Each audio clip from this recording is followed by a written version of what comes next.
नमस्कार, आदाब। Crime petrol Dastak में आप सबका एक बार फिर से स्वागत है। तू मेरा दोस्त है यार, ना मत बोल। तू मेरा दोस्त है और तेरी बीवी के साथ यार मैं तुझसे और उससे आंख कैसे मिला पाऊंगा? मैं दुनिया वालों से आंख मिला पाऊंगा। मुझ पर लगा धब्बा मिट जाएगा। तेरे सिवा कोई नहीं है यार मेरी मदद करने वाला। अगर मैं मान भी जाऊं, क्या तेरी बीवी मानेगी? तू सिर्फ हाँ बोल, मैं उसे मनाऊंगा। इतना मत सोच, मेहरबानी कर यार मुझ पर।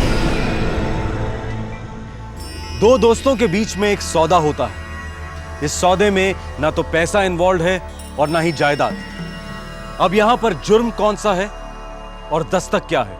हमारे समाज में जब एक जोड़े को बच्चा नहीं होता तो उस जोड़े को कलंकित माना जाता है। ज्यादातर इस कलंक के तीखे वार औरत को झेलने पड़ते हैं। लेकिन क्या होता है जब कमी पुरुष में होती है, और अक्सर होती है।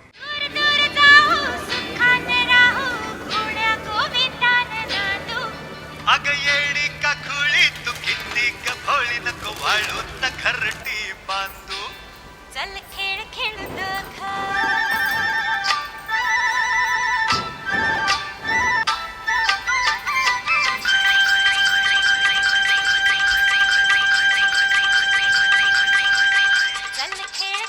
हरीश, चल चल, लेट हो रहा है भाई।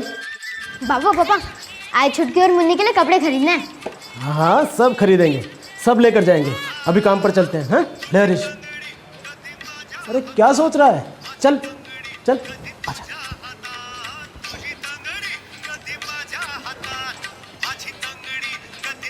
समोसे लो, समोसे, गरम गरम समोसे। इस बार है ना हम लोग एसी वाली बस में आएंगे। एसी बस में जाएंगे तो फिर आई छुटकी और मुन्नी के लिए क्या लेंगे? हैं? तेरी आई के लिए ना साड़ियाँ लेंगे। नहीं नहीं हैं, और तेरी दोनों छोटी बहनों के लिए बहुत नए नए कपड़े, खिलौने हैं। अच्छा पापा, मैं चलता हूँ। टाटा पापा, टाटा काका। टाटा। सुन सुन सुन, इधर आ। अपने सेठ से कहना कि तू कल से काम पे नहीं आएगा और वो तेरा सारा हिसाब आज ही कर दे। अच्छा पापा, मैं चलता हूँ। जा।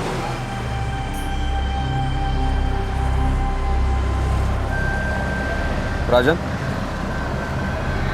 ये एकदम से गांव जाने का प्लान कहाँ से बना? मैं तो कुछ महीनों से सोच ही रहा था हरीश। मुकेश अपनी आई और बहनों को बहुत याद करता है। तू ये ठीक नहीं कर रहा है।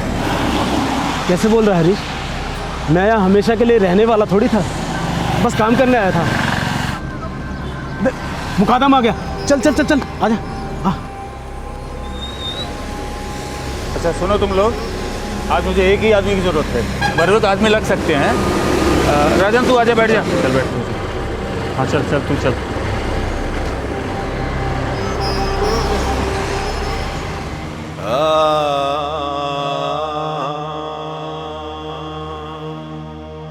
मैं चीता।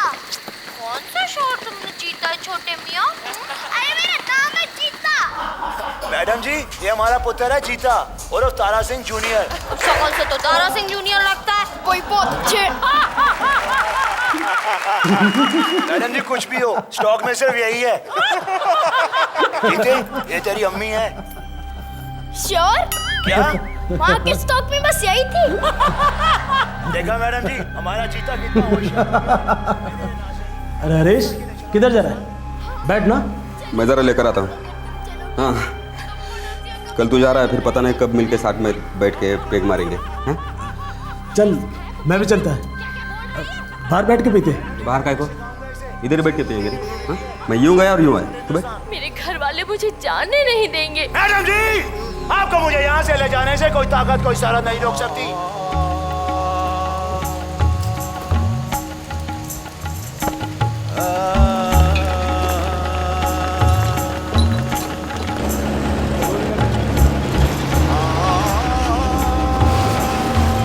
अरे भाई पाव भेजो ना, 2 घंटे से पाव खत्म हो गया, धंधा खराब हो रहा है। हाँ, अरे नहीं नहीं यार, जल्दी भेजो, पाव भेजो। मुकेश, हाँ सेठ। ये हाँ सेठ। पक्का आज आखिरी दिन है तेरा? कल से काम पे नहीं आएगा? हाँ सेठ। ये ले तेरे इस हफ्ते की तनख्वाह। देख, 2 दिन के ज्यादा दिए हैं। शुक्रिया सेठ। अरे रुक, हाँ सेठ। वैसे तुम लोग जा क्यों रहे हो? मुझे आई चाहिए।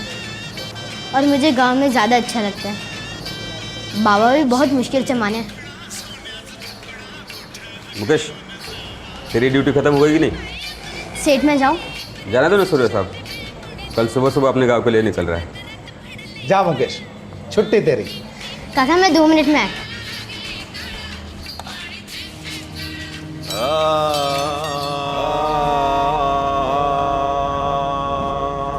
काका बाबा घर पर हैं? हाँ, इंतज़ार कर रहे हैं तेरा। तेरा सामान भी बांधना है ना? कल सुबह तुम दोनों जा रहे हो ना, हम लोगों को छोड़कर। काका मुझे आपकी और दीपा काकी की बहुत याद आएगी।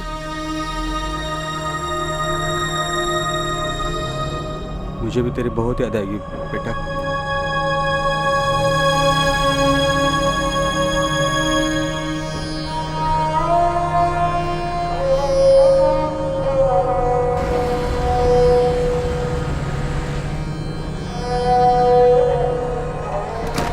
मुकेश, हाँ काका।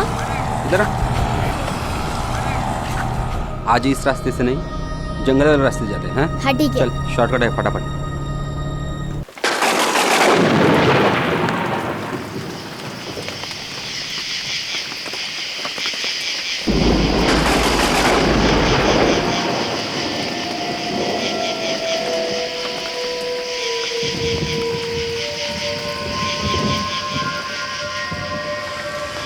हरीश काका, मैं पहले इस रास्ते से कभी घर नहीं गया। तो फिक्र मत कर, जल्दी पहुंचेगा तू। मैं हूं ना? काका मुझे डर लग रहा है। अरे बोला ना मैं हूं। चल।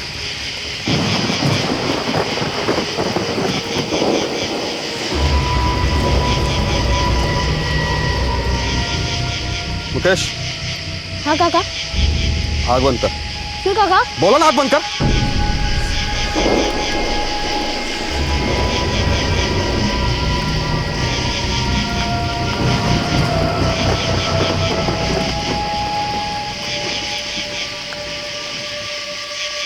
आँख खोलो काका। कभी नहीं।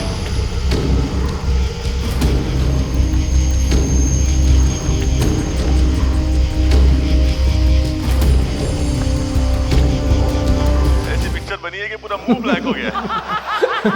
करियर में एक फ्लॉप फिल्म होना जरूरी है। सुनो, तुम खाओगे? हरीश का कोई भरोसा नहीं। वो थोड़ी लेने गया है। अभी सिर्फ पनवेल वाली दारू की दुकान खुली होगी ना, हा? तो आता होगा पूरी बोतल लेके। तो हम बाद में खा लेंगे, तू खा ले।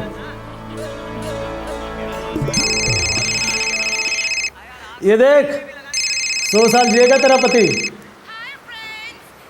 क्या रे हरीश, दारू लेने गया कि बनाने? हैं? मैं कब से बैठा यहाँ। क्या मतलब? तेरे बेटे को खलास कर दिया मैंने। ये हरीश, पूरा खंबा चढ़ा है क्या? तेरे मुकेश की चटनी बना कर रखी है मैंने। क्या बक रहा है तू? जल्दी आकर देख, वरना जंगल के जानवर कच्चा चबा जाएंगे तेरे मुकेश के मांस को। मुकेश! क्या हुआ? मुकेश! क्या हुआ? मेरे बेटे को मार डाला, मुकेश को मार डाला। अरे देवा, किसने मारा? तेरे पति ने, हरीश ने। मुकेश!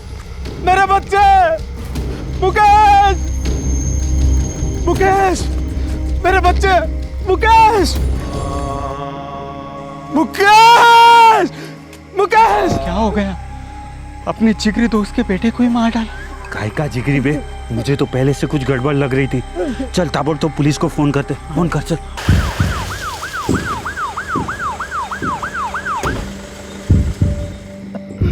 और 1 घंटे बाद मेरे को फोन करके बोला कि मैं तेरे बेटे को मार डाला। सर, हरीश पवार का मोबाइल स्विच ऑफ जा रहा है। क्या लफड़ा था तुम दोनों के बीच में? कोई लफड़ा होता तो हम साथ काय को रहते साहब। ये हरीश पवार मेंटल था क्या? नहीं साहब, अच्छा खासा था, काम वाम करता था, कभी कोई आड़ा टेढ़ा नहीं किया गांव में। लेकिन उन दोनों के बीच में कुछ अजीब सा चल रहा था। ये राजन और वो हरीश, क्या? मुझे नहीं पता साहब, वो एक साथ रहते थे। क्या था राजन?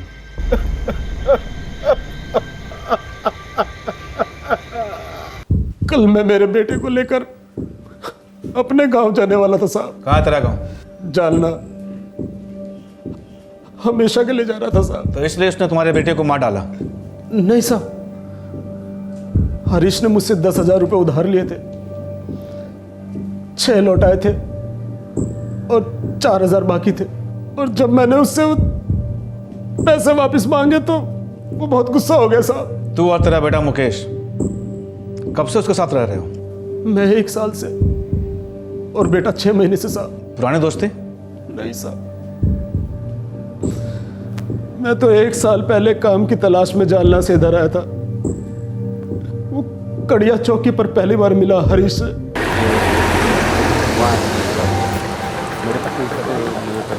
उधर काम करने के लिए काम नहीं करे तो खाएगा नहीं। वो तो है, काम तो करना पड़ेगा। सब आज तो देखो तुम 15 मिनट में हाथ नाका पहुंचो। पूरा दिन का काम है हाँ? और जरूरत पड़ी तो फिर वापस आता हूँ। हाँ मेरे को भी साहब मेरे साहब साला अपना नंबर कभी आता ही नहीं है। 4 दिन से सोखा बैठा हूँ। मेरे को तो 6 दिन हो गए, केले खाने के भी पैसे नहीं है। इधर का नहीं दिखता है तू? मैं हाँ? जालना से यहाँ मरने को आया। मेरा दोस्त बोला कि मुंबई पूरा भर गया है, तो बोला इधर काम मिलेगा तो मैं इधर आया। हाँ काम तो मिलेगा ही, टाइम की बात है। वैसे सोता कहाँ है? इधर उधर किधर भी सो जाता हूँ सर। अभी किसी से मैंने बात किया तो उसकी खोली में एक बिस्तर खाली है। कितना पैसा? हाँ 35 रुपया दिन का। लूट रहा है भाई, कोई कम हो तो बताओ ना भाई। साहब, हरीश मेरे को सोने को जगह दिया साहब। फोकट में? दिन का 20 रुपया मेरे लिए बहुत सही था साहब। इतने छोटे बच्चे को जलना से लेकर क्यों आए? जिद करता था साहब, बाबा साथ जाना है, बाबा साथ जाना है, इसलिए ले आया साहब। उसके बिस्तर के 10 रुपए अलग से देता था हरीश को साहब।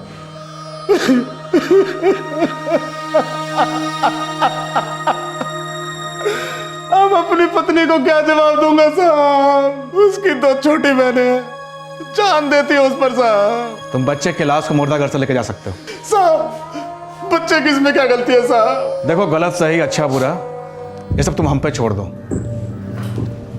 और हाँ, तुम्हारी जरूरत पड़ेगी कहीं जाना मत। ठीक है साहब।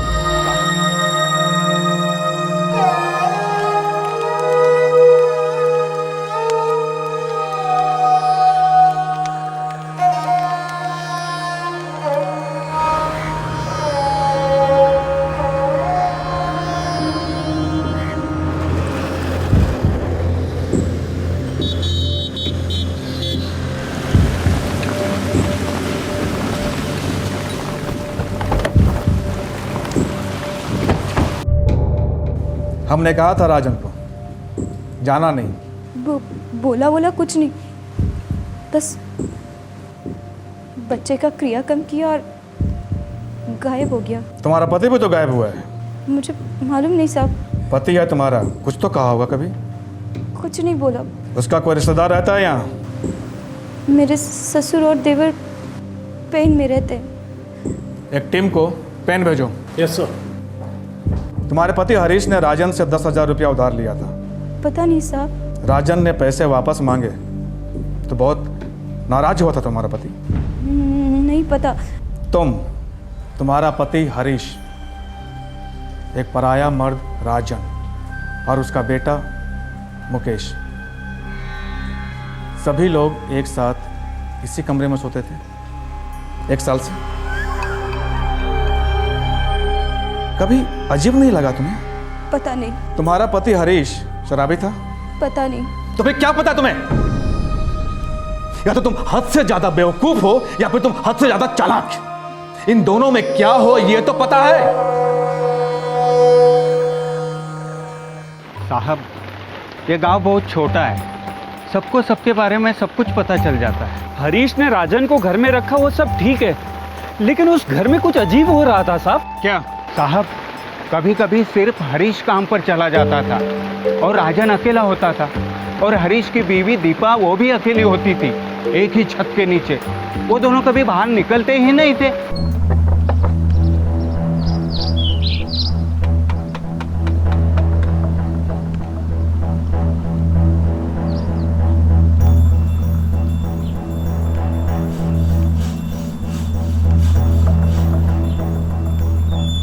हम सबको हमेशा शक था कि उस राजन और उस दीपा के बीच कुछ चल रहा है। ये राजन का लड़का मुकेश जब यहाँ रहने को आया तब भी इनके बीच लफड़ा चल रहा था।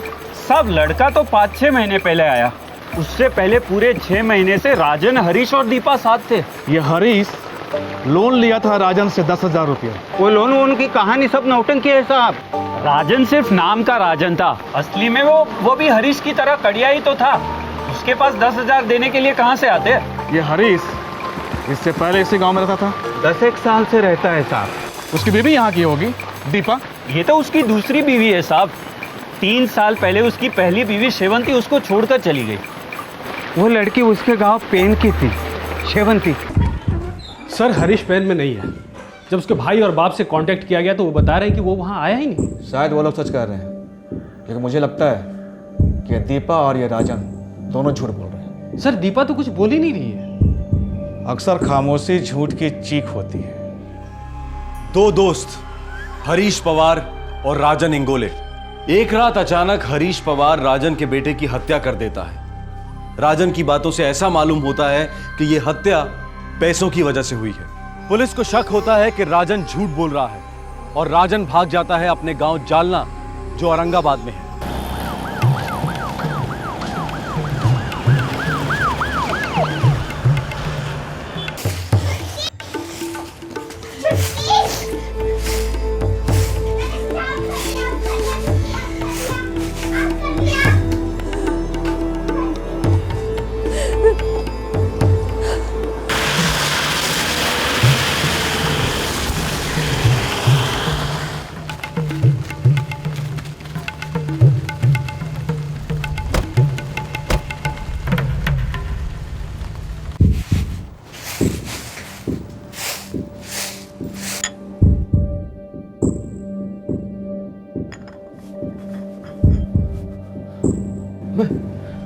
मैं वापस चला आया साहब, क्योंकि उधर बहुत रोने को आता था। बच्चे की बहुत याद आती थी साहब। बच्चे के अलावा कोई और याद आता है? ये आती है?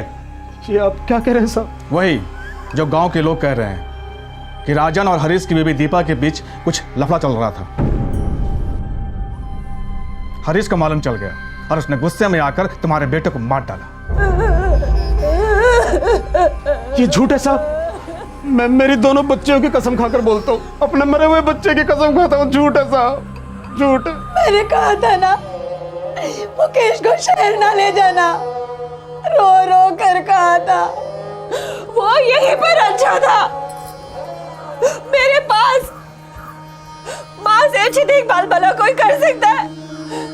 ये हरीश वरीश को मैं नहीं चाहती। ये पैसों का लफड़ा भी मुझे नहीं मालूम। मैं बस इतना चाहती हूँ कि तुम खाली मेरे बेटे को, सिर्फ तुम।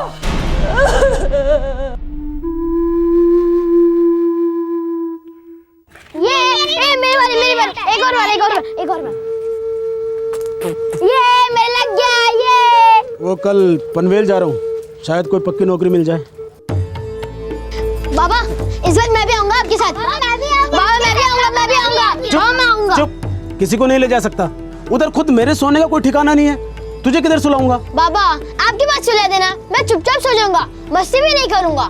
ना बोला तो ना, तू इधर गांव में ठीक है। और स्कूल का क्या?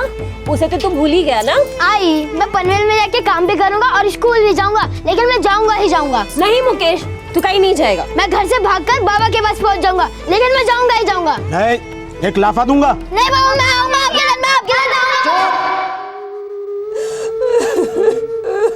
मुझे बच्चे को शहर नहीं ले जाना था, उसने बहुत जिद किया। आखिरकार था तो मेरा ही खून, मुझे मानना ही पड़ा। राजन एक बात कहूं, आंसू सच को डुबा नहीं सकते। तुम लोग मिलकर चाहे जितना भी रो लो, सच सामने आएगा।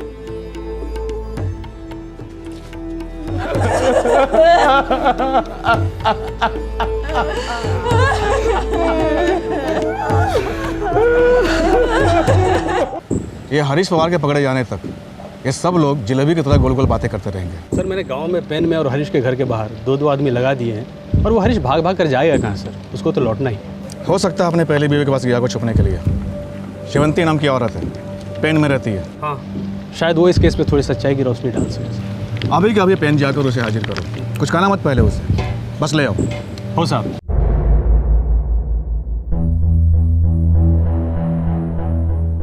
शेवंती, तुम्हारे पहले पति हरीश ने एक 10 साल के बच्चे की हत्या की है, फरार है। कहाँ है हरीश? मेरे को क्या पूछते हो साहब? वो दुनिया में किधर भी जाएगा, मेरे को मुंह नहीं दिखाएगा। क्यों? शेवंती, एक 10 साल के मासूम बच्चे की हत्या हुई है।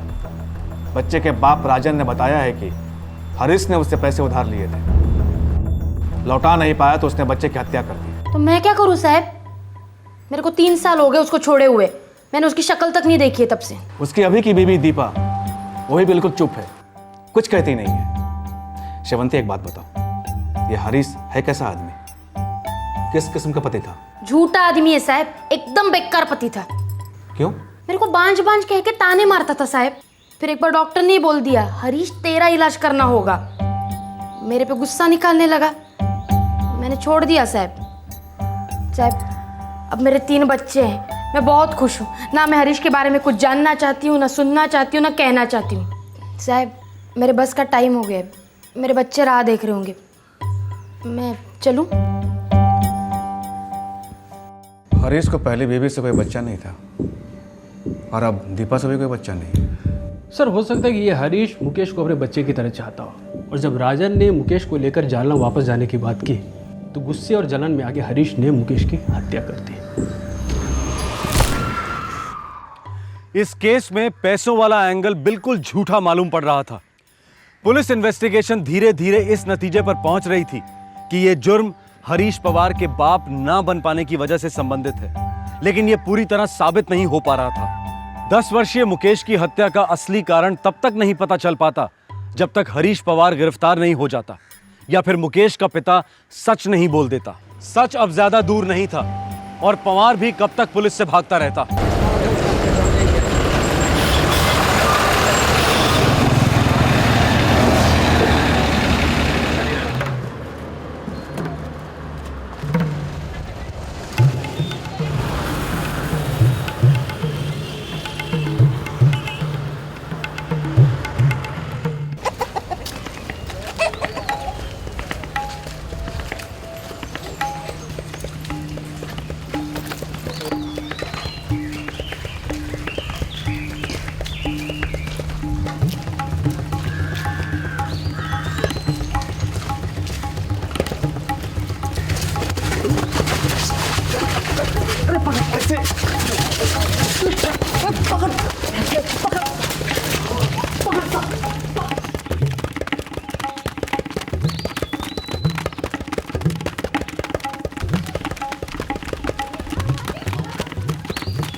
तुमने बच्चे को क्यों मारा? मैं उसे मारना नहीं चाहता था,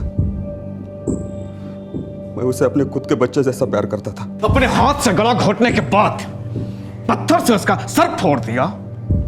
बहुत प्यार करता था तू उससे। उसके बाप ने धोखा दिया था मेरे को, राजन ने वादा तोड़ा था। साले राजन, क्या कर रहा है तू मेरी बेरी के साथ? क्या कर रहा है मतलब? तू सिर्फ खेल रहा है। पागल हो गया तू? अब कुछ हो नहीं रहा तो इसमें मैं क्या करूं? पता है क्यों कुछ नहीं हो रहा है? क्योंकि साले तुम होने नहीं दे रहे हो, तुम सिर्फ मजा ले रहे हो, तमाशा बना रहे हो मेरा। ऐसा क्या नहीं हो रहा था जो तू चाहता था, और इससे तेरा बेबी क्या कहलाने देना? मैं क्या करूँ रे? मैं जानता हूँ कि मुझ में ही कमजोरी है। मुझे डर लगता है कि कहीं दीपा भी मुझे शेवंती की तरह छोड़कर चली न जाए। निराश मत हो हरीश, कोई ना कोई रास्ता जरूर निकलेगा। तेरे मुंह में घी शक्कर, मैं बाप बनने के लिए कुछ भी कर सकता हूँ, कसम से। मुझे हर दिन हर पल मरने का विचार मन में आता है। सब पीठ पीछे हंसते हैं, ताने मारते हैं, नामर्द बोलते हैं। तो झूठा साबित कर सालों को। कैसे कैसे करूं यार? सिर्फ जन्म देने से ही कोई बाप नहीं बन जाता, पालने से बाप होता है। मैं गोद नहीं लूंगा, वरना वो कहेंगे नामर्द ने गोद लिया। गोद मत ले, लेकिन अपनी बीवी की गोद भरवा। क्या मतलब? किसी भरोसे वाले आदमी से अपनी संतान को इस दुनिया में ला, वो भी अपनी बीवी के पेट से। क्या बात कर रहा है बे? देख हरीश, हरीश सुन, लोग ऐसा करते हैं मेरे दोस्त, लोग ऐसा करते हैं। किसी को कुछ पता नहीं चलता, पति पत्नी भी चुप रहते हैं, सब सही हो जाता है, सब।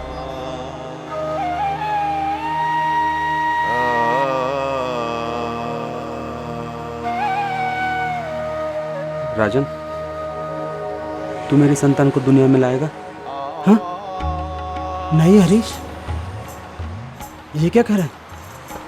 मेरा कहने का मतलब ये नहीं था। मैं तो ये कह रहा था कोई भरोसे वाला तंदुरुस्त आदमी। तंदुरुस्त तो है ही, 3 बच्चे वाला है। और तुझसे ज्यादा भरोसा किस पे है बता?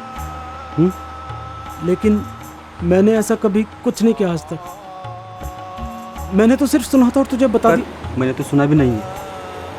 देख, तूने राह दिखाई है, अब इस राह पर तुझे चलना होगा। हाँ देख, मैं तेरे हाथ जोड़ता हूँ। नहीं हरीश, नहीं मेरे भाई, मेरे हाथ मत जोड़। मैं तो बस दीपा भाभी के बारे में सोच रहा हूँ।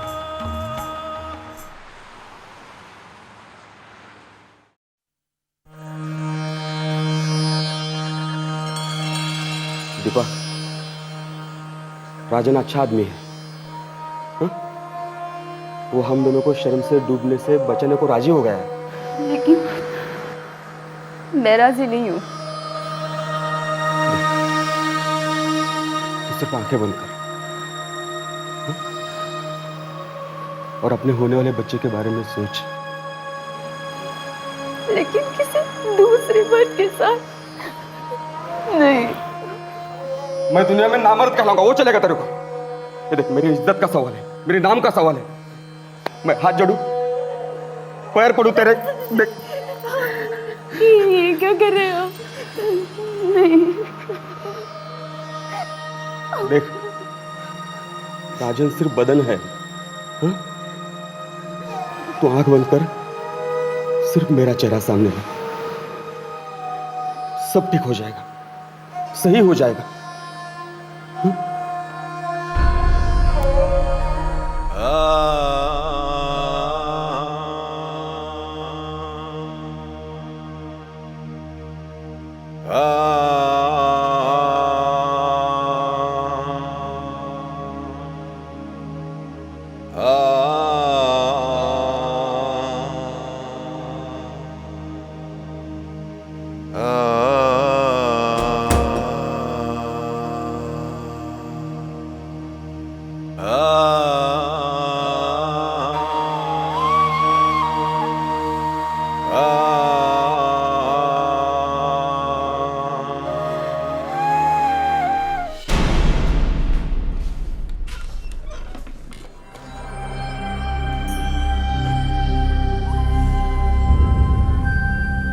बात इसने छड़ी थी साहब, पूरा आइडिया इसका था, और मुझे बच्चा देने के बजाय दर्द दे रहा था, दिन रात तड़पा रहा था मुझे।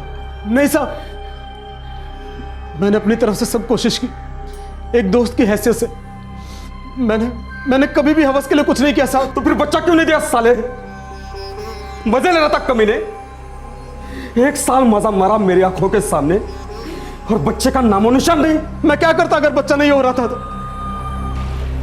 तुझे क्या लगता है ये सब कुछ मैं जानबूझकर कर रहा हूँ, ऐसा सोचता है तू? सोचता नहीं हूं मैं, मुझे यकीन है साले, रोज रात मेरी बीवी के साथ बैठता है और 1 साल से कुछ नहीं निकल रहा है। येड़ा समझाए क्या मुझे?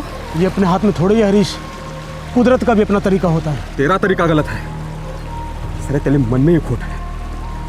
1 साल मजा मारा, अब तेरा दिल भर गया, तो जालना वापस जाने की बात कर रहा है? वहां और कोई हरीश मिलेगा तेरे को, है ना? तू गलत समझ रहा है मेरे भाई। नहीं रे बाबा, सब गलत हो रहा है और मैं सब समझ रहा हूं। हरीश, हरीश, तुझे माँ बनाना चाहता था और तू उल्टा बन गई। जो आपने कहा वही किया मैंने। पहले ही मना कर रही थी मैं। पता नहीं क्या सोचकर मैंने इस सब के लिए राजी हो गया।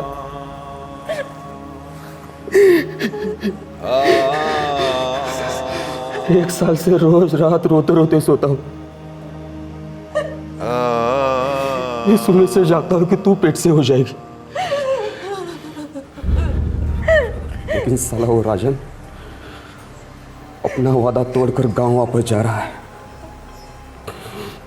जालना वापस जा रहा है, हमको बच्चा दिए बगैर वापस जा रहा है। बोल बोल बोल, सच क्या है? बोल बोल, जानबूझकर बच्चे को रोक के रखा है ना? या तू भी बांझ है? या वो भी मेरी तरह है? बोल बोल बोल, सच क्या है? बोल।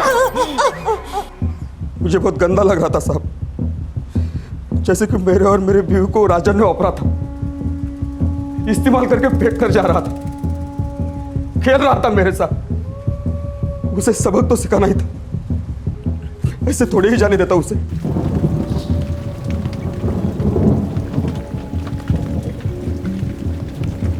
वो मुझे मेरा बच्चा बिना दिए वापस जा रहा था और मैं उसके बच्चे को उससे दूर करना चाहता था।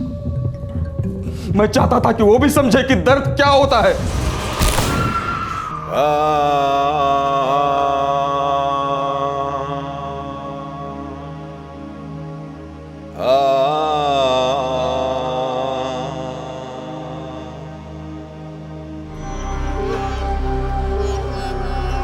मुझे मालूम था कि पैसे वाली बात झूठ है। तुम जा सकते हो।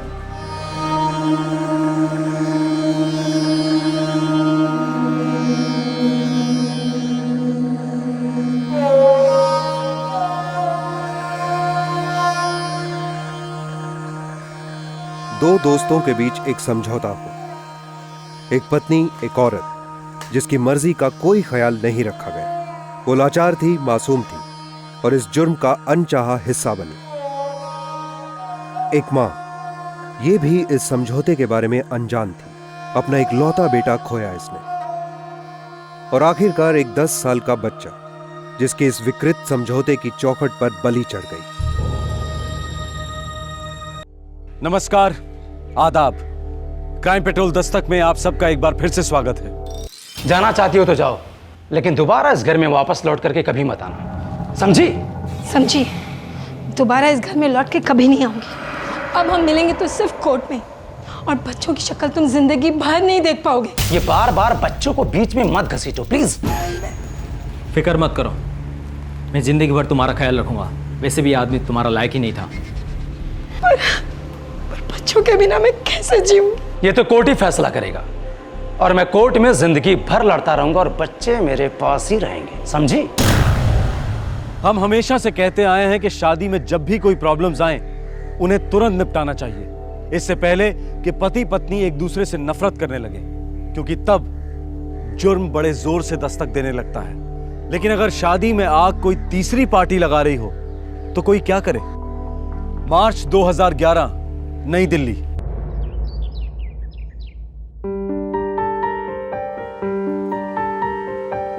वेरी गुड सनी, तुमने तो सारे क्वेश्चंस के बिल्कुल सही आंसर्स दिए।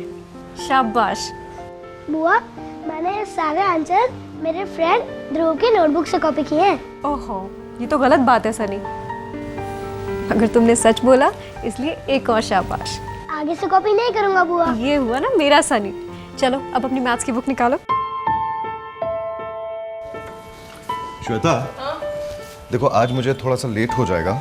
साइन आउट मोटर्स की एक बहुत इंपॉर्टेंट डिलीवरी है, वो मैं खत्म करके ही आऊंगा। ओके? अरे लेकिन हमें शाम को जाना है ना बाहर। कहाँ?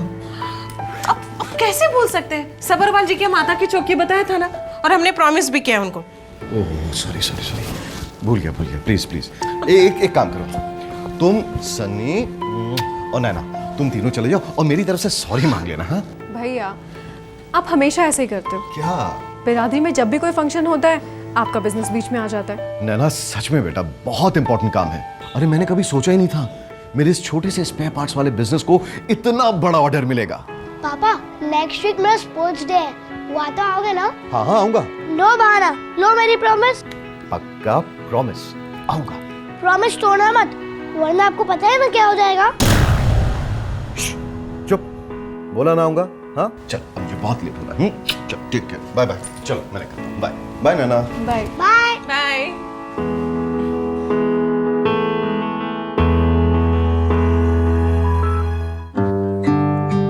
बुआ, आप ये टाइगर से मुझे इतनी आसानी से कैसे बांध देती हो?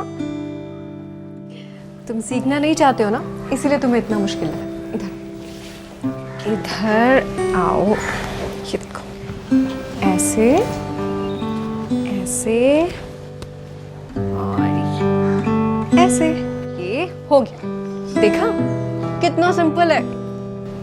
अच्छा, कल हम लोग IZ2 देखने जाएंगे ना? जरूर जाएंगे, लेकिन सिर्फ एक शर्त पर, अगर तुम अपना होमवर्क कंप्लीट कर लोगे। वो तो मैं स्कूल के रिसेस में ही कंप्लीट कर लूंगा। अच्छा सनी चलो बेटा, बहुत लेट हो चुकी हो तुम, बस निकल जाएगी। चलो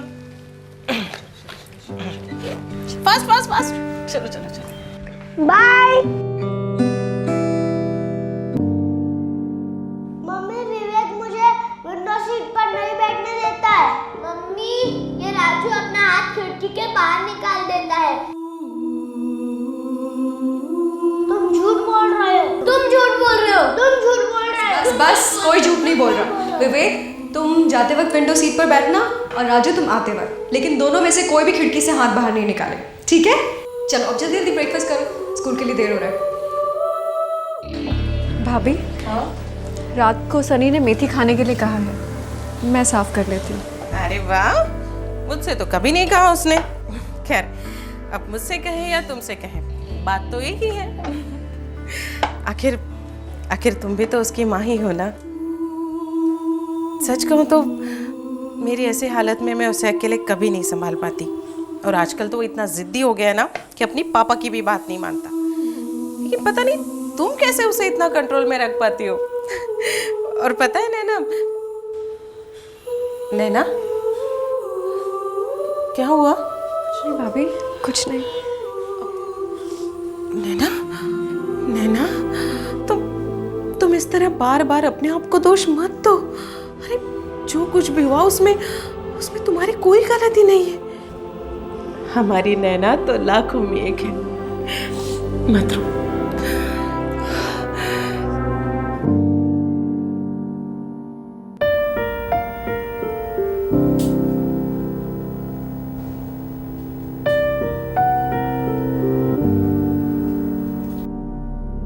मैं मेरी बहन का दर्द समझ सकता हूं श्वेता। दरअसल गलती मेरी है। दर्शन उसके लिए सही लड़का था ही नहीं, और ना ही उसको बिजनेस की समझ थी। अरे हम दोनों एक बराबर थे, और आज देखो, आज मेरा बिजनेस कितना बड़ा हो गया है। और वो जानती हो, आज 3 बड़ी बड़ी कार कंपनियों ने मुझे ऑर्डर दिए हैं अपने सारे पार्ट्स मुझसे बनवाने के लिए। नैना अंदर ही अंदर बिखरती जा रही है। अरे तो क्या करूं यार, जो हुआ है उसे बदला तो नहीं जा सकता ना। पर हाँ, एक नई शुरुआत जरूर की जा सकती है। मतलब? दूसरी शादी। कुछ भी कहते हैं आप। अरे अभी 6 महीने भी नहीं उसे, और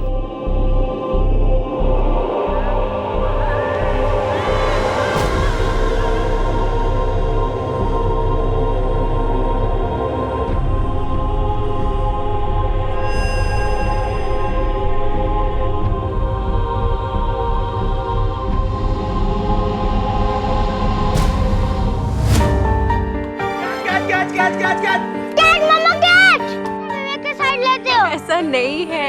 मैंने तो कितना हाथ था, मम्मा कैसे पकड़ सकती?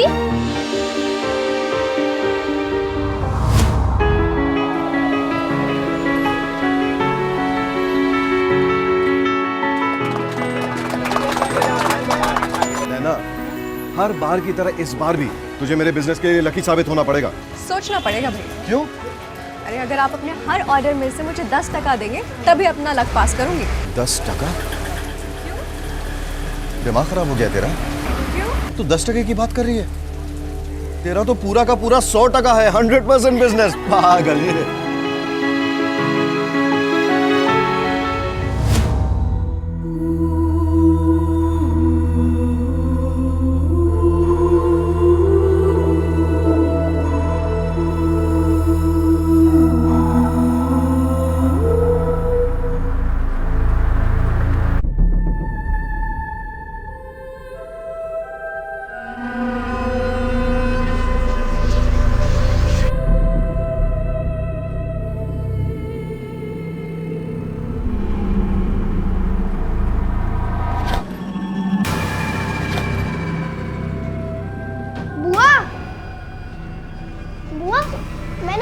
स्कूल में ही कर लिया और आधा अभी कर दिया।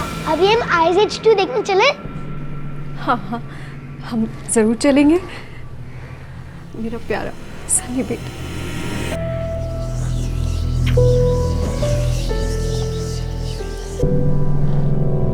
चलो चलो।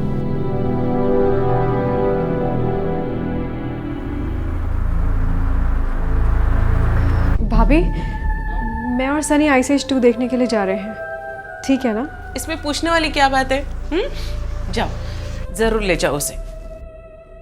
तुम सनी के लिए जो भी सोचोगी बेस्ट ही सोचोगी। जाओ।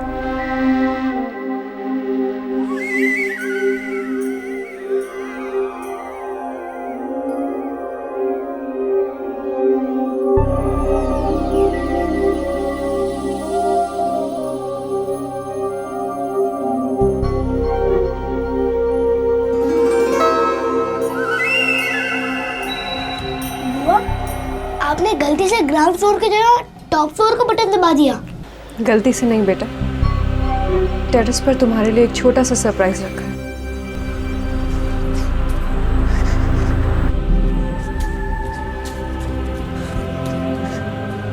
बुआ, कहाँ है सरप्राइज?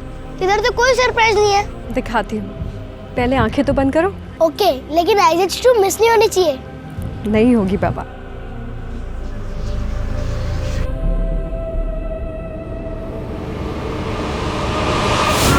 हाँ हेलो श्वेता। हाँ देखो भाई, मैं सोच रहा था क्यों ना आज तुम, मैं, सनी और नैना हम लोग चारों मिलकर बाहर डिनर करें। बिल्कुल सही कह रहे हैं आप। उन दोनों के घर आते ही उन्हें कह दूंगी मैं। घर पे आते? मतलब कहाँ गए वो लोग?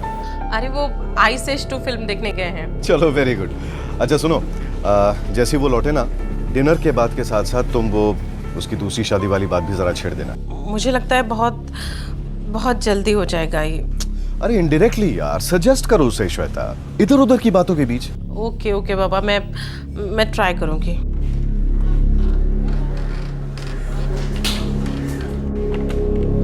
हेलो।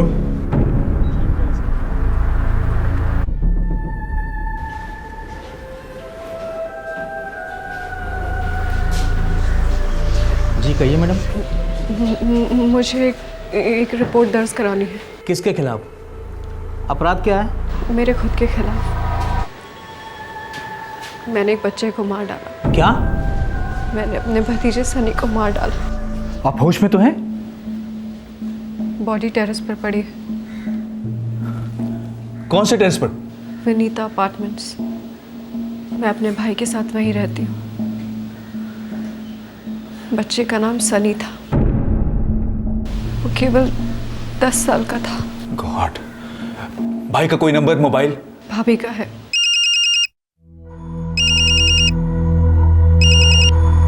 हेलो, हाँ जी, कौन? जी, क्या बात है? ये मेरे सामने बैठी हुई हैं और एक अजीब सी बातें कर रही हैं। कह रही हैं कि इन्होंने आपके बेटे सनी को मार डाला है और लाश आपकी बिल्डिंग के टेरेस पे पड़ी हुई है।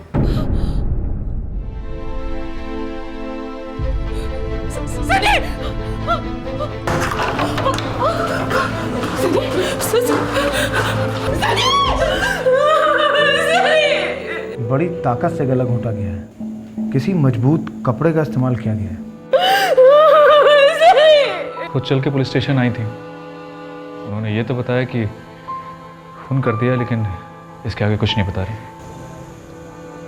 सब खत्म हो गया। देखिए, हमें तो कुछ बता नहीं रही, आप ही पूछिए।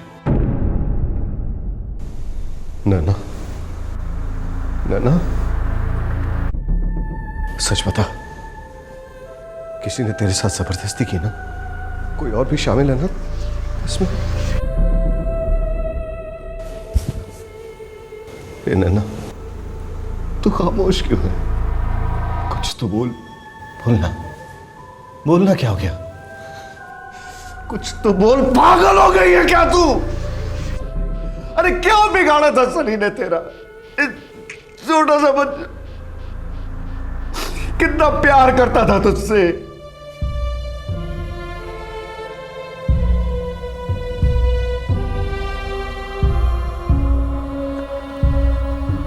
एक बुआ ने अपने ही भतीजे की इस तरह निर्दयी हत्या क्यों की?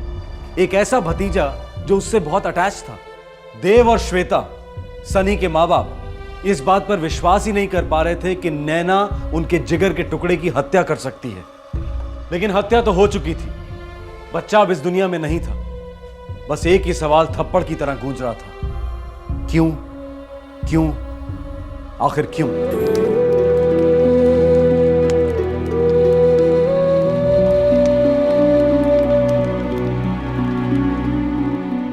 वो सनी को अपनी बेटी जैसा प्यार करती थी। मुझे तो अभी यकीन नहीं होता कि मेरी बहन मेरे बेटे की जान ले सकती है। नैना जी के अपने खुद के बच्चे हैं? 2 बच्चे। कहाँ हैं? और हस्बैंड? 6 महीने पहले मेरी बहन अपने पति का घर छोड़कर आ गई थी। तब से हमारे साथ ही थी। लेकिन बच्चों की कस्टडी तो ज्यादातर माँ को ही मिलती है। पर इस केस में नहीं मिली। डिवोर्स किस ग्राउंड पे हुआ था? उसका पति जीना हराम करके रखा था उसने मेरी बहन का। इसीलिए नैना ने विमेंस सेल में कंप्लेंट दर्ज करा थी।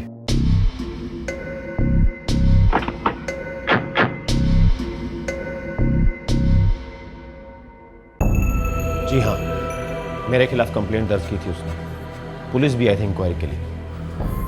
हमारा डिवोर्स कोर्ट में लड़ा गया और बच्चों की कस्टडी मुझे दी गई। नैना जी ने कंप्लेंट में कहा है कि आप मेंटल टॉर्चर के साथ साथ हाथ भी उठाते थे उन पर। जब किसी औरत को आदमी को छोड़ना होता है तो उसे बदनाम करने के लिए बहुत से बहाने बनाती है। जरूरी नहीं है कि सब सच हो। अच्छा, तो क्या है सच?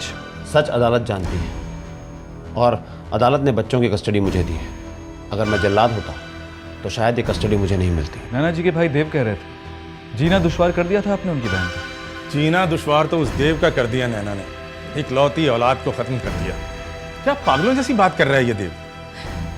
10 साल की शादी, 2 बच्चे हैं, लेकिन सब कुछ छोड़ छाड़ के अपने भाई के घर चली गई।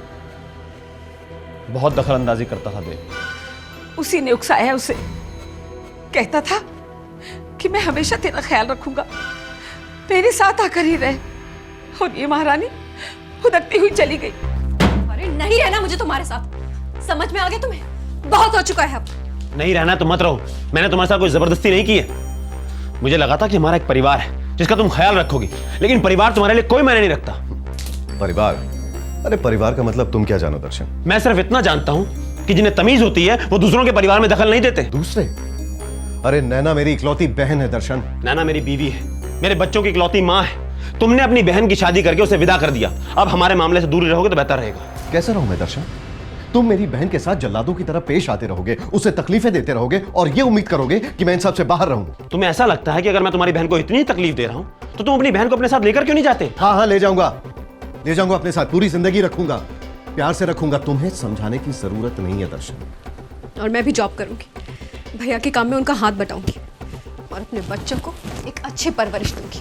बच्चों का तो तुम नाम भी मत लेना। तुम्हें जहां जाना है तुम जा सकती हो। उनका बाप अभी जिंदा है, मैं उन्हें पाल पोस कर बड़ा कर सकता हूं। पता था मुझे, पता था तुम ऐसी घटिया बात करोगे ही करोगे। अरे हाथ लगा कर देखना, मेरे बच्चों को चीर के रख दूंगी। चीर फाड़ करने वाली माँ को बच्चे मिलते हैं या एक जिम्मेदार बाप को, ये तो कोर्ट ही डिसाइड करेगा। मैंने कोर्ट में साफ साफ कहा था कि नैना का मेडिकल कराओ और साबित करो मैंने उस पर कभी उंगली भी उठाई। दर्शन मेरा बेटा है और मैं अपने खून को अच्छी तरह पहचानती हूँ। हमारे संस्कार इतने कमजोर नहीं जो हमारा बेटा किसी औरत पर हाथ उठाए। मैंने नैना के साथ कभी कोई गलत काम नहीं किया। मेहनत की कमाता था। मानता हूं कि देव के जितना नहीं कमाता था, लेकिन इतने बुरे हालात भी नहीं थे कि अपने परिवार को पाल ना सकूं। भगवान ने इतने अच्छे 2 बच्चे दिए, अच्छा परिवार दिया, फिर भी सब कुछ छोड़ छाड़ कर चली गई। और जाते जाते एक काला खौर बोध गई कि मैं उसे मारता था। मैं ही जानता हूं कि पिछले 6 महीने से मेरे बच्चों की क्या हालत है। 6 महीनों से कभी मिलने नहीं आई बच्चों से? जी नहीं, सिर्फ 3 महीने पहले डिवोर्स का एक नोटिस भेज दिया। सर, हमने उसके साथ बात करने की कोशिश की थी। पूछा कि आखिर प्रॉब्लम क्या है मिस्टर के साथ। क्या बोली? कह रही थी कि घर में गाली गलौज होते हैं, झगड़े होते हैं और मारपीट भी होती है। पर जब हमने इसी बारे में उसके पति से पूछा तो उसका कहना था कि झगड़े और गाली गलौज तक तो ठीक है, पर मारपीट जैसी कोई बात नहीं। हम लोग चार्जशीट तो फाइल कर रहे हैं, लेकिन ये बिल्कुल समझ में नहीं आ रहा है कि उसने अपने पति का गुस्सा अपने भतीजे की जान लेकर क्यों निकाला है। इस केस की इन्वेस्टिगेशन के दौरान एक बात खुलकर सामने आई है जो नैना खुद से कबूल नहीं कर रही है। क्या? कि देव नैना का सिर्फ बड़ा भाई नहीं बल्कि पिता समान था। बचपन में ही इनके पिता का देहांत हो जाने की वजह से देव ने नैना को बिल्कुल एक पिता की तरह पाला था। नैना भी हर छोटी मोटी बात देव से शेयर करती थी, पर यह दखल अंदाजी दर्शन को बिल्कुल पसंद नहीं आती थी। हमने उसे समझाने की भी कोशिश की कि छोटी मोटी बात तुम देव से जाकर मत बताया करो, पर वो नहीं मानी। दर्शन से इस बारे में बात की थी? सर, वो तो डायरेक्ट आरोप लगाता है कि देव ने ही उसकी शादीशुदा जिंदगी को खत्म किया है। उसकी शादी में मैं दखल देता था? बकवास है ये सब। अरे मैं तो नैना की सुख शांति के बारे में सोचता था। दर्शन को मैंने ही चूज किया था। गलत पति साबित हुआ। बिल्कुल बकवास। इंस्पेक्टर साहब, अगर मैं नहीं होता ना तो कब कब मेरी बहन को वो जान से मार चुका होता। और आपकी लाडली बहन ने आपके ही इकलौते बच्चे को मार डाला। पता नहीं उसने ऐसा क्यों किया। मुझे पता, उसे आप पर गुस्सा था, निकाला सनी पर। मुझ पर गुस्सा? मुझ पर? अरे मैं तो नैना की दोबारा शादी करके उसका घर बसाना। पहला घर उजाड़ने के बाद? What nonsense! 6 महीने हो गए थे। आपकी बहन अपने 2 छोटे छोटे बच्चों से एक भी बार नहीं मिल पाई थी। ये आपको अजीब नहीं लगा? और उल्टे आप उसकी दूसरी शादी कराकर अपना पल्ला झाड़ने की कोशिश में लगे थे। क्यों मिस्टर देव? हाँ? नहीं सर, सरासर गलत है ये। नैना अपने बच्चों से इसलिए नहीं मिल पाई क्योंकि दर्शन कभी अलाउ ही नहीं करता था मिलने के लिए। इसीलिए मैंने अपने बेटे सनी को उसके हाथों सौंप दिया। उसके बेटे जैसे ही मेरा बेटा था। हम सब बहुत मजे से जीते थे, बहुत खुशी खुशी जीते थे। आपकी बहन की खुशी के चक्कर में मैंने अपना बच्चा, अपनी जान को खो दिया। मुझे क्या मालूम था ऐसा हो जाएगा। आपको पता भी क्या होता है? बिजनेस के अलावा और किसी चीज पर कभी ध्यान दिया आपने? नहीं, गलती आपकी नहीं, गलती तो मेरी है। आपकी हर बात मानती रही, गूंगे बहरे अंधे की तरह आपकी हर बात मानती रही, और आपके चक्कर में मैंने अपना बेटा खो दिया।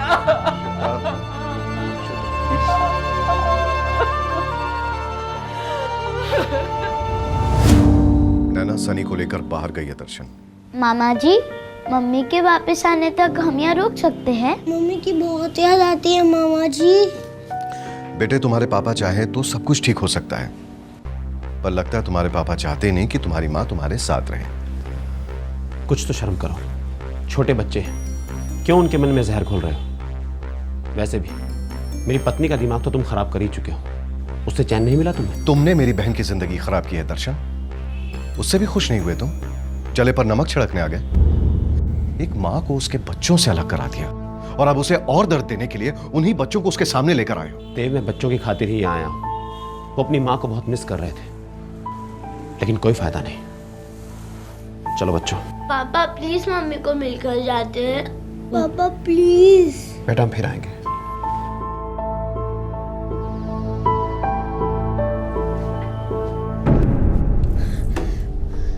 क्यों भैया, क्यों आपने मेरे राजू और विवेक को यहाँ रहने नहीं दिया? मेरे बच्चे मुझसे मिलने आए थे भैया, मेरे राजू और विवेक। हाँ तुम बैठो यहाँ बैठो। देखो दर्शन बच्चों को ढाल बना रहा है तुमसे लड़ने के लिए। वो तुम्हें दर्द पहुंचाना चाहता है। लेकिन वो मेरे बच्चे हैं भाभी, वो मासूम है, वो सिर्फ मेरा प्यार चाहते हैं, भले ही थोड़ी देर के लिए ही सही। बेटा मैं पूरी जिंदगी के लिए तेरे दोनों बच्चों को तेरे पास लेके आऊंगा, आई प्रॉमिस। और हम फिर से रीअपील करेंगे कोर्ट में उनकी कस्टडी के लिए। हाँ उसमें तो परसों लग जाएंगे भैया। आप लोग मुझे उनके घर नहीं जाने देते उनसे मिलने। जब वो यहाँ आते तो आप मुझे उनसे मिलने नहीं देते। ये कोर्ट कचहरी ये वो मुझे कुछ समझ नहीं आ रहा। मुझे मेरे बच्चों से दूर क्यों रखा जा रहा है? नैना सुनो नैना मेरी बात सुन।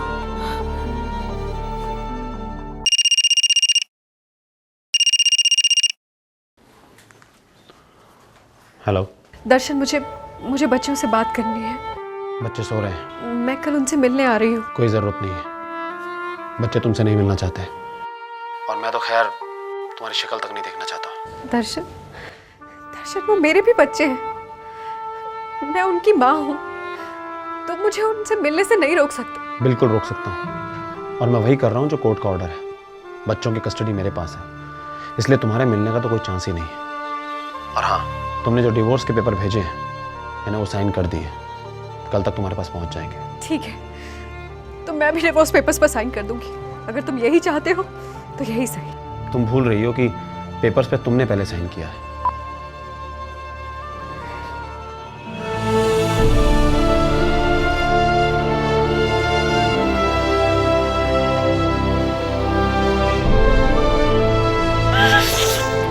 एक तरफ दो बच्चे अपनी मां के लिए तरस रहे थे और दूसरी तरफ मां अपने बच्चों के बगैर जीते जी मर रही थी। सनी नैना की जिंदगी में उस कमी को पूरा तो कर रहा था, लेकिन दुर्भाग्य की बात है कि किसी को उस कमी की गहराई का अंदाजा नहीं हुआ।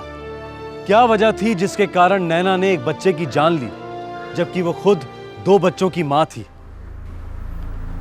आप हमारे किसी भी सवाल का जवाब तो दे नहीं रही, बस एक ही स्टेटमेंट दे दिया कि आपने अपने भतीजे सनी का मर्डर कर दिया। हम इसे ऑफिशियल स्टेटमेंट मानकर कोर्ट में चार्जशीट फाइल करने वाले हैं। आप अपना स्टेटमेंट साइन कर दीजिए तो हम बात आगे बढ़ा सकते हैं।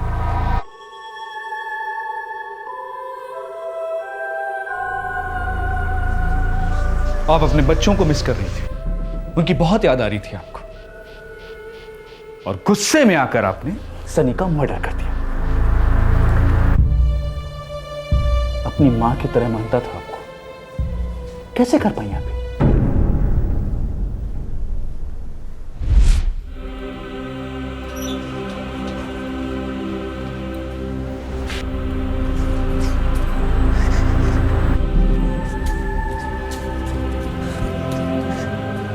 बुआ कहाँ है सरप्राइज?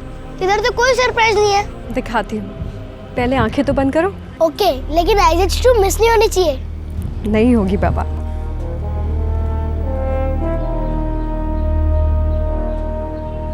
बुआ जल्दी, मैं आंखें बंद करके बोर हो रहा हूँ।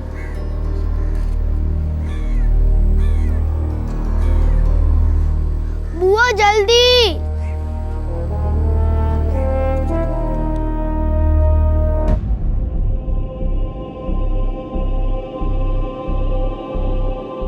अब मैं आंखें खोल दूंगा।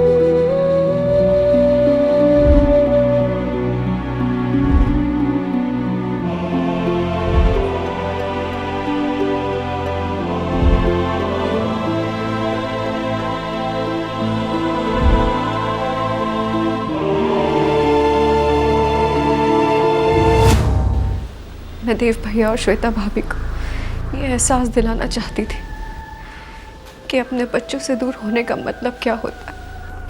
आप अपने पति के पास वापस जा सकती थी, सुलह कर सकती थी, बच्चों की खातिर माफी मांग सकती थी, जिंदगी दोबारा शुरू कर सकती थी। मेरे पति दरअसल कभी गलत थे ही नहीं।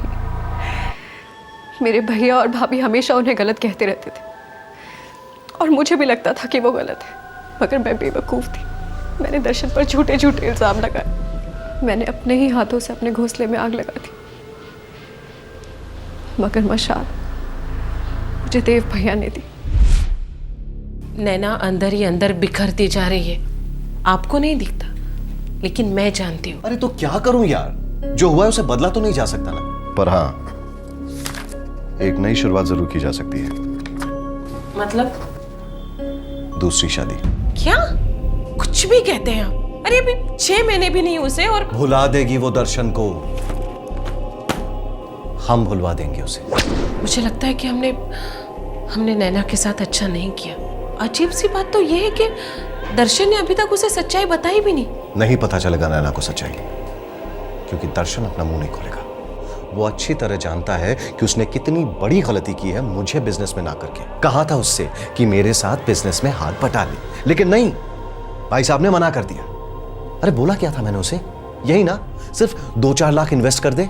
नहीं माना वो। मेरी बात मानता तो आज कहां से कहां पहुंच गया होता। मुझे बहुत खराब लग रहा है कि मैंने नैना के दिमाग में उसके पति के खिलाफ विष भर दिया। मैंने तो सोचा भी नहीं था कि उसे अपने ही बच्चों से दूर होना पड़ेगा।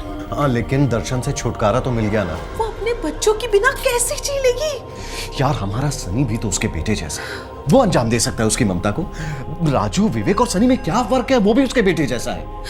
विवेक और राजू उसके अपने बच्चे हैं। अरे उसकी जान अटकी है उनमें, उसका हक है वो। नहीं, उन दोनों का मिलना बहुत जरूरी है।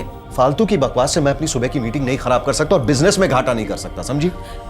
समझते मैंने अपने लाइन में एक बहुत अच्छा लड़का ढूंढ निकाला है, सही रहेगा नैना के लिए और मेरे बिजनेस के लिए भी। मुझे नहीं मालूम था कि मेरा पिता समान बड़ा भाई अपने फायदे के लिए मेरी जिंदगी बर्बाद कर सकता है। मैं उसे सबक सिखाना चाहती थी, उसने मेरे बच्चों से मुझे दूर रखा। मैं भी बस वही करना चाहती थी।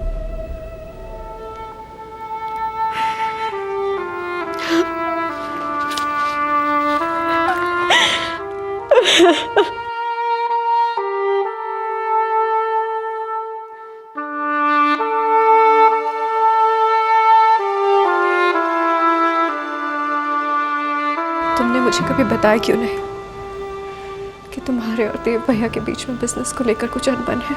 मैंने कभी सपने में भी नहीं सोचा था कि सिर्फ 2-4 लाख रुपए के लिए तुम्हारे भैया भाभी तुम्हारे मन में मेरे खिलाफ जहर घोलेंगे।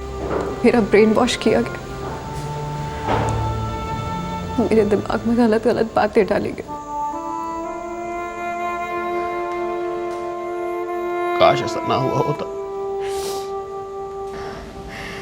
अब बहुत देर हो चुकी है दर्पण। मैं एक बुरी माँ साबित हुई, एक बुरी पत्नी और एक खूनी बुआ। तुम राजू और विवेक को मेरे सामने कभी मत लाना, मैं उनसे आंखें नहीं मिला पाऊंगी। मार डाला मैंने अपने अंदर की माँ को, और हो सके तो मुझे माफ कर देना।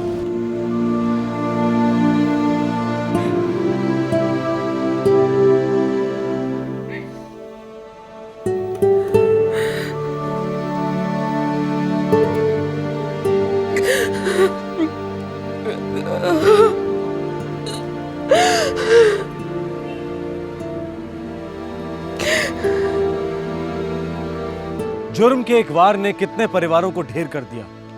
काश जोश जागने से पहले होश संभल गया होता। काश इस सिचुएशन को हैंडल करने में थोड़ी मैच्योरिटी अपनाई गई होती। यह केस एक प्रॉब्लमैटिक शादी का नहीं है। इस केस में जानबूझकर प्रॉब्लम्स क्रिएट की गई और एक जोड़ा एक दूसरे से अलग हो गया। काश सेपरेशन के उन 6 महीनों में इस जोड़े को षड्यंत्र की दस्तक सुनाई दे गई होती। उम्मीद करते हैं कि हर एपिसोड के साथ हम सब और ज्यादा सतर्क रहें, सावधान रहें और जुर्म की दस्तक को सुनने में सक्षम हों। फिर मिलेंगे। जय हिंद। इस तरह के और भी एपिसोड देखने के लिए हमारे चैनल को सब्सक्राइब करें और बेल आइकन दबाना ना भूलें।